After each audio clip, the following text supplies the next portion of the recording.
关于维吾尔族种族灭绝的最新报告指出，有50多万维吾尔人被迫在缅甸强迫劳动。此前有报道称，有数十家国际品牌的供应链存在强迫劳动。比利时维吾尔协会开展宣传活动，以呼吁人们抵制呼吁强迫劳动的国际品牌的商品。该协会成员阿斯玛女士在其个人社交媒体账户上发布了一些大品牌的杂志图片，上面标注100%维吾尔产品、被绝育的维吾尔妇女制造等，以提高国际舆论对维吾尔强迫劳动的认识。他表示，不要说我自己不能改变，你能想象如果1000个人的习惯稍有改变，我们能做出什么大改变？这一切都是从小步骤开始，也许我们可以一起结束这场破坏。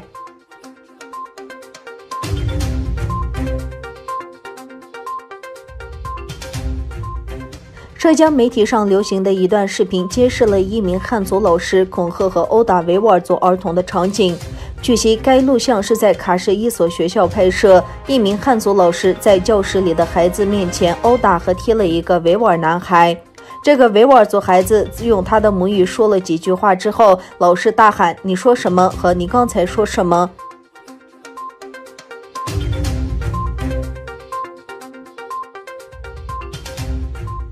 世卫组织调查组即将到达武汉调查冠状病毒起源之际，中国外长王毅否认这款冠状病毒发端于武汉。他的表态似乎为本次国际调查定了调子。王毅周六1月2日向中国2大官媒新华与中广视总台表示，越来越多研究表明新型肺炎疫情很可能是全球多地多点爆发，但他暂未披露这些研究出自哪些机构和参与研究的科学家。中国外长王毅今天1月2日在中国2大官媒采访中，主要强调中国当局在抗疫方面做出的成绩和贡献。武汉爆发冠状肺炎疫情已经超过1年，之前北京一直拒绝让国际社会到武汉对这次疫情的起源展开调查。美国总统的副国家安全顾问伯明上周表示，关于新冠病毒的起源，最可信的言论是病毒是从中国武汉的一个实验室泄露出去。伯明表示，就连中国的权威人物现在也公开承认，他们之前有关病毒起源于武汉市场的说法是错误的。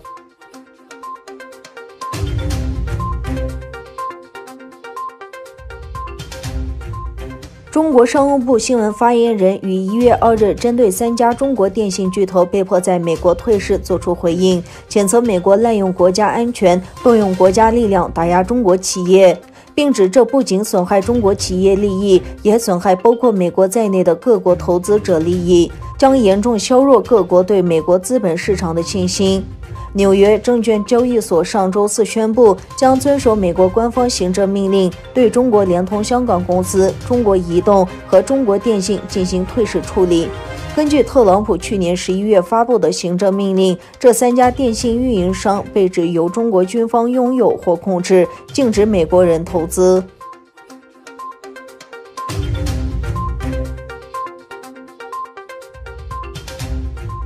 美国国防部下令海军尼米兹号航空母舰继续留在中东地区，以应对伊朗可能对美国目标实施军事打击。国防部代理部长米勒星期天在一份声明中说，由于伊朗领导人最近对特朗普总统和其他美国政府官员发出威胁，我已经下令尼米兹号航母停止实施例行的重新部署，并将继续留守在美军中央司令部所在的行动区域。五角大楼稍早前曾宣布按原定计划将尼米兹号航母调离中东地区并返回美国。但是在1月3日美军无人机击毙伊朗高级将领苏莱曼尼1周年之际，伊朗最高领导人哈梅内伊和军方高级官员扬言会对美国实施报复性打击。